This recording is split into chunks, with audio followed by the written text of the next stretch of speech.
Elon Musk is talking about putting a microchip in a human's brain. Now, he's saying by next year. Now, whether or not Elon Musk can do that or not, I'm almost don't particularly care. It allows me a headline where I can actually talk about doing a 420 about what that means for society. I did a video the other day of some of the realities that could come about as that technology evolves and where that technology will undoubtedly, invariably evolve to. A person being burlap sacked, taken to a black site, implanted with that chip. That's assuming the person doesn't necessarily already even have a chip of their own, jacking that person into a computer and torturing that person repeatedly for information over and over and over, asking questions over and over. And that person not having an answer, feeding that person their own liver while you force that person to be awake. Because again, you have access to their head. You can essentially force them to be awake to experience eating their own liver, recreate their body and do it again. And that individual would think that that was them in that digital space, because the feedback mechanism between what the chip is sending back to the person versus what that computer is sending to the chip will be complete. His perspective of reality will be whatever that chip demands it to be. The other one was a kid going to school, and that kid going to school essentially living multiple lifetimes in various bodies with this notion of trying to get beyond the tribalism thing by having individuals be able to understand in a gut level way what it's like to grow up in all sorts of segments, class stations, all that stuff, creating a new human being. That kid, by the time that kid graduated, would have went through thousands of lives and would have this kind of gut level understanding of what it means to be the other. In fact, at that point, there is no other, because you've lived lifetimes as those in which you've incorporated into your own being. And the last one was a fun one for me, somewhat of a UFO thing, where somebody hacks the chip and puts in a virus that makes that individual think they were part of this kind of UFO invasion. All of these things are possible the moment that you have a chip that can plug itself into a particular computer, and that computer can send back chip responses to tweak, alter, or give an image of reality as a whole. Many people in response to that video says, no fucking way. I would never do that. You would never have a situation where I would have that possibility where I would put a chip in my head owned by some kind of corporation. Never would happen. I've had the same conversation with people, and I make this argument about you will give up your cars at some point. At some point, it will be odd or weird for a human being behind the wheel of a car. And yet you would have people to say they would have to kill me to take my car. They're not going to have to take it. You're going to die out. And your children are going to be driven in cars that are automatic. Welcome to the Soapbox. And yeah, blaze one if you got one. I want to talk about how society will be transitioned from where we are now to those realities that I talked about in the last 420. And I would attach the 420 video to this. And people can look back in 20, 30 years and see whether I was talking out of my ass or not. But I suspect, more likely than not, I will be deemed to be right. Welcome to the Soapbox.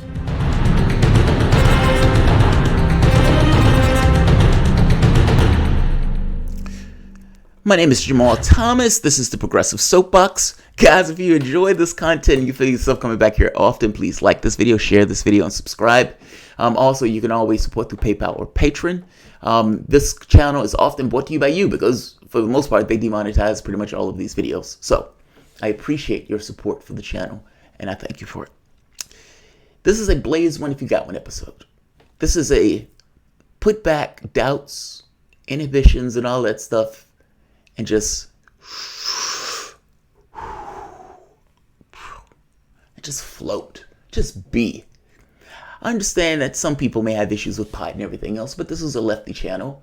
And I would say if anytime you're going to have this notion of just kind of zoning out and just thinking about it for the moment, is he right? Does he have a good point? Do those factors really weigh into it in the way that human society typically evolve? And I think you would find, more likely than not, that I am probably more close in somewhat of a terrifying way than I think people realize. My argument is that those realities that I just mentioned and prior to this will become likely, not just likely, probable. The question that people make is, well, how does that happen? And I will never give up that notion of freedom or individual or that liberty in and of itself by having a chip put into my brain. So here's the thing. You're going to have a lot of people that take that argument initially. Elon Musk comes out with a chip. Okay. I'm uncomfortable with this notion of putting that in my brain, so it becomes somewhat of a dicey prospect. What's going to happen is Elon Musk will say, look, this chip allows this guy who wasn't able to walk because of some kind of illness or injury to now walk. See? The chip bypasses the typical signal that was in the brain that prevented that person from walking. And so now we have literally fixed this person walking using this chip. And those people who need to walk, and they're going to be like, do I don't put a chip in my head or walk? Yeah, fuck that. I'll take walking. And you're going to have medical issues that become alike for this. People with blindness gets their blindness cured. Oh, they're getting a chip. One person in a society after the next, initially, on this notion of probably medical reasons and everything else, will get the chip. You're going to get some people to get the chip because they want to be edgy. Celebs. You're going to have rappers. I got my fucking chip. Something like that. Whatever the song is going to be. Or you're going to have actors. And then capitalism is going to come into play.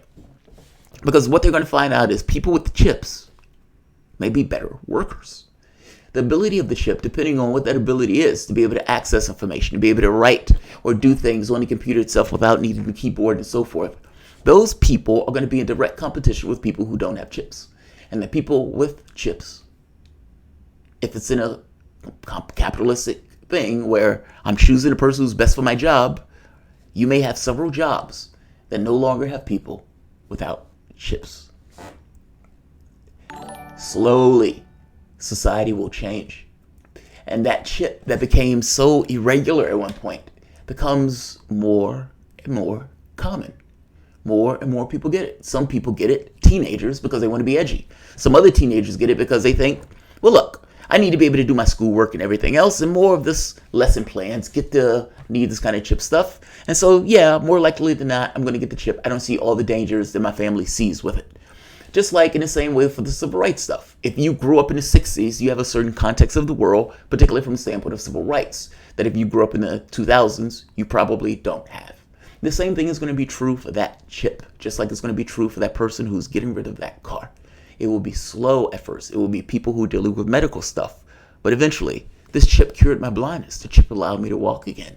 This chip bypassed the signals for Alzheimer's. Who knows what's possible at the point where you have something that can interact with the brain in a way that maybe not necessarily creates an entire reality of itself, but at the very least understands the brain enough to know that the signal for walk is this, and the chip needs to do X. Meaning it's getting signals, and at the same token, receiving those signals, interpreting those signals, and signaling those signals back to the larger body itself, allowing the body to do things that it wouldn't otherwise have been able to do without that chip. It won't be overnight. And I agree with those people who say, yeah, fuck that. I don't trust that at all. I am not going to allow a corporation to put something in my brain that would allow that. But again, those people are going to eventually die off. Their kids are going to be less distrusting of that stuff. And again, it depends on the society that you have. If your society is trended to the left, that society tends to be a little bit more trusting. That society tends to have more rules and stringent regulations around it. Hell, is it even the government that's doing it? And do you even trust it if the government is doing it? Meaning, regardless of the regulations, regardless of anything that goes around it, do you right now trust it? Your answer will probably be no. But at some point, that answer may change, especially if it becomes this kind of cultural thing that becomes, okay, we've never been hacked. There's never been an issue with the chips. You have in the third generation of the chip, whatever. My point to you is all that stuff will start off as just small stuff. This person can walk. Or this allows access to a video game. Or this allows access to your job space. Or this gives you access to information in a way that you wouldn't be able to access it under normal circumstances and much faster than somebody who's picking up a computer and using that computer. There are all sorts of things that can drive people to start using it that go beyond this notion of people just saying, I don't want a chip in my forehead. There's all sorts of things that you don't want to take place that you allow just because you're living in a particular system with certain urges that push you forward and they compel your behavior. Most people wouldn't necessarily want to choose to work on a plantation, even though they choose to work on that plantation in capitalism. A lot of people wouldn't necessarily choose to work at a fast food joint, even though many of them work at a fast food joint, or Walmart, or Chick-fil-A, or whatever else. It's all sorts of things that we don't necessarily choose to do, that we are somewhat bent into shape and compelled to do. I think this would be no different. That chip will become a reality. And at some point, that chip will be hacked. At some point, that chip, even this notion of potentially being able to turn people off in military campaigns where you just flip a switch, a virus unloads, and people just drop like flies. And thinking about the government's interactions within the standpoint of the companies in the United States. Depending on the government, do you honestly believe if they thought that there would be massive unrest, that that particular virus might not necessarily end up in that particular chip, that's somewhat of a fail-safe mechanism to turn people off in case those people get out unruly? Be careful for what you wish for. Be careful for what you wish for. That's all I'm saying. It's a bad idea. We need a human movement. Port Film Co-op, I agree with you. We need to interact with computers. But the notion and the problem with the thing of putting into your head is, once it's in your head, your reality is always, to some degree, suspect. How do you know what reality is when you have something in your head that can manipulate your reality? And do you trust corporations to ensure that your information is safe, to ensure that whatever you're experiencing, it's possible that at the point where it's in your head, everything that you do is being recorded. Even if you say no, everything that you do may be recorded. The nights you're out masturbating, just whacking off, just going at it, and some kind of depraved, German porn or something. It's like, oh, she steps on that cockroach, it's so hot. All of that stuff becomes suspect and up for anything that you do at that point potentially could be monitored. Who knows what laws the U.S. government starts to pass the moment that those chips are in people's heads that undermine, curtail freedom. Even your understanding of the world could somehow be manipulated in regards to the manufacturing of the chip. It is a problem. It is a problem. It's one thing if we lived in a Star Trek society, and even then it's a problem. But it's a problem if you don't necessarily trust who is administering, A, the chip, the biases associated with the people administering the chip, and C, that you would never be in a situation where that chip will be used against you. All of those things are problematic, and all of those things you give up once those chips start to evolve in their manufacturing and the way that they're used. That's not going to matter, however. Everything I just said is true. It's not going to matter. Your ability to get into a video game, and you have this chip in your head where you can just interact with this thing, and it feels like you are literally in this other space. Are you going to give that up? The moment that people start using that and start, oh my God, this is utterly amazing. You have no idea what this is like. This is fantastic. Now, maybe it's a different thing if it wasn't necessarily a chip that's put into your head, but something put on your temple, in which case you can go in and out. Like, it's a little bit better, a little bit different. I mean, even with this notion of being able to access information and all, it's possible that the thing on your head might be able to access it in a different way. I don't know. The chip in my head freaks me out like nobody's business. And the things that will become possible, yes, there are some things that will be magnificent. It is a new world in that standpoint.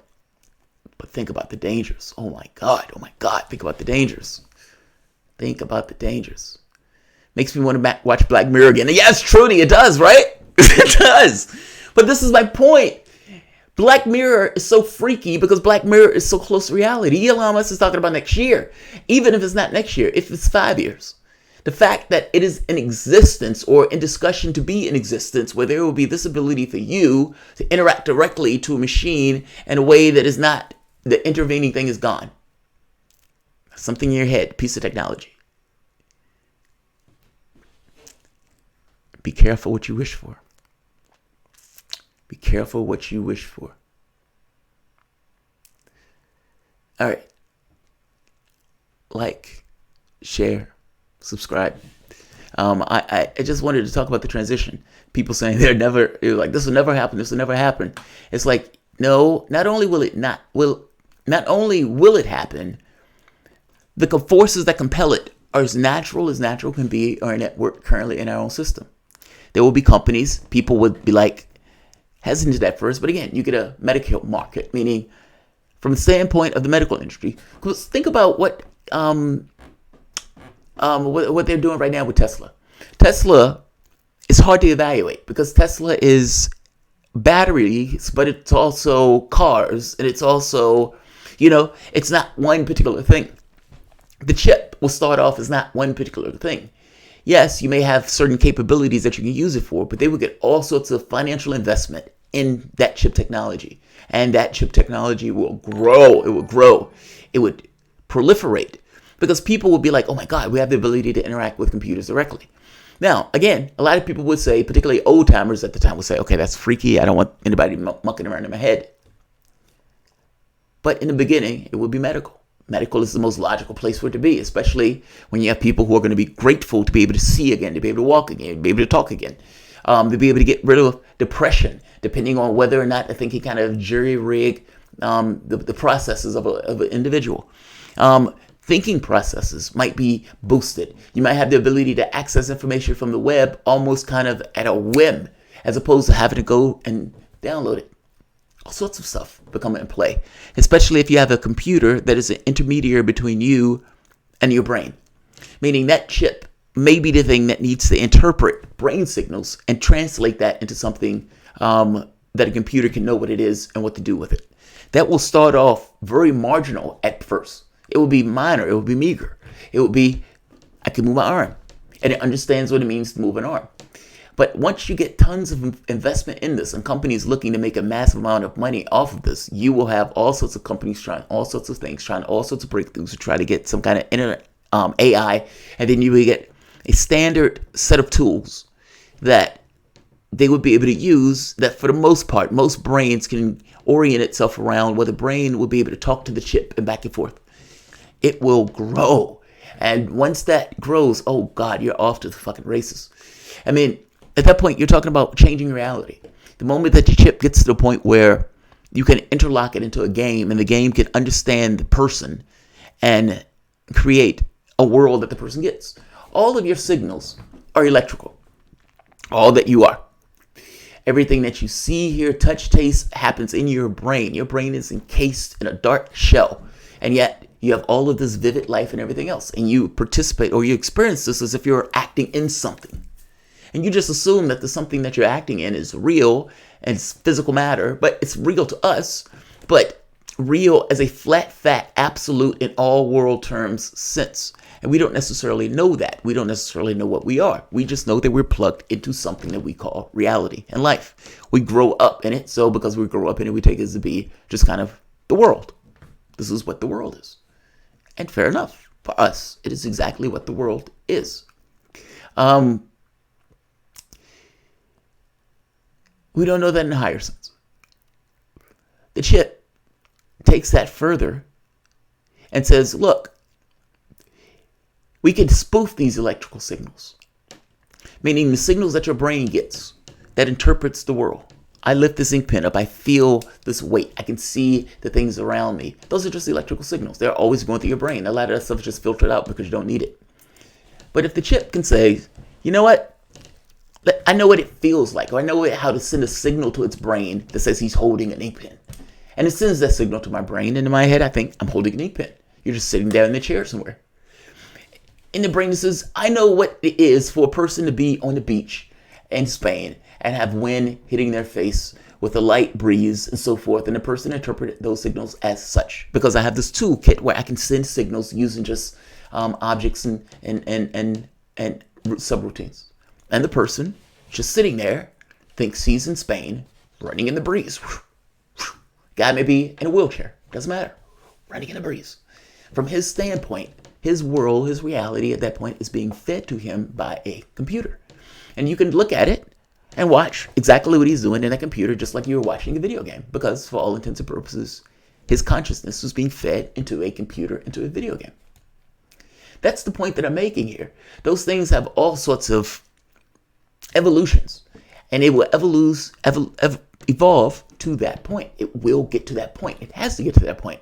If it doesn't get to that point, what's the point of it? It's kind of like the Hong Kong protests. It's like if you're arguing over a bill that has you deported to China, then you realize that at some point you're going to be handed over to China in 40 years. What's the point of your protest if you're not dealing with that? Their goal is to get people inside computers and to have the ability to interact with computers in almost a transhumanist way. The moment that they get a ton of investment because they have a chip that can do very basic things, and the argument is, here's the potential for this technology. Give us cash. And that cash will materialize. And those chips will proliferate. And you have commercials with people wearing chips. You would have people with narratives and getting a ton of money to go out there and tell people, I have this chip on. This chip is fucking awesome and I can do this, this, and this. You have video game people playing video games, just sitting there. And yet you will be able to see them in a video game space where they can feel pain if they want, depending on a particular view. No karate, all this stuff. Who's going to pass that up? Adults will. Kids won't. It will evolve. And it will evolve just by the logic of the device and the way human beings interact with technology today. If it has access to the internet, it can be hacked. And think about what that means. Something that is in your head that can shape your perspective of reality has the potential to be hacked. Now, I don't know the safeguards that they can put on this thing to make people feel safe. I don't know who can oversee it to make sure people can feel safe. But in any scenario, that is a terrifying prospect. Like everything that you do being monitored. I mean, you might even choose to have it monitored. People right now gets these doorbells by, I think it's like Amazon. And the doorbell just sits there and just watches out their front porch. The doorbell company gives a bunch of these to cops because cops can give these out to people because cops can use this to essentially observe the various neighborhoods, meaning essentially people policing themselves and having cops just watch over them with a capitalistic impulse of that company to maximize their profit. You don't think that'll happen with us? And you don't think that the moment you have something technology in your head like that, the government won't necessarily, depending on the government, pass laws that may curtail how it's used, and not just how it's used, even things that it may be doing behind the scenes to get indoor control of the technology itself, with this notion of putting down revolutions or riots or putting down tension that may be adverse to it staying in power. There are all sorts of problematic prospects. Don't get me wrong. My argument the other day also gave this notion that if you can ensure that this technology is entirely safe, then there are amazing prospects for this particular technology in growing and evolving humanity and human consciousness. There are also some terrifying prospects. Both are true. Both are true. All right. Like, share, subscribe. Well, for some reason, I saw something and now I'm not seeing it. Give me 1 second, guys. We do need a human rights movement. The point is human rights. The point is human, it's like we have civil rights, we have gay rights, we have women rights. At some point, people need to get around to this notion of, oh, wait, what about just human rights? Just basic human rights. Ways that we engage and deal with each other where we have a basic minimum requirement in regards to how we see each other. We do something like that to the degree of using of laws and those type of things, but those things often go towards the benefit of the top 1%. I'm talking about something different. I'm talking about a society that orients itself towards human growth and human evolution. And yeah, in a democratic process that is going to run roughshod over people getting their profits, but sucks for them. In positions where they were able to get in power, they were able to put in laws and policies that greatly disadvantage our class. Those are the rules of the game to which we play by. Meaning, that guy is going to get less profits. I could live with Jeff Bezos not having $120 billion and having, let's say, $50 billion. Even $10 billion. God forbid, even one. I can live with all that. And Jeff Bezos will be just fine. He'll be just fine. All right. Like, share, subscribe. Thanks all.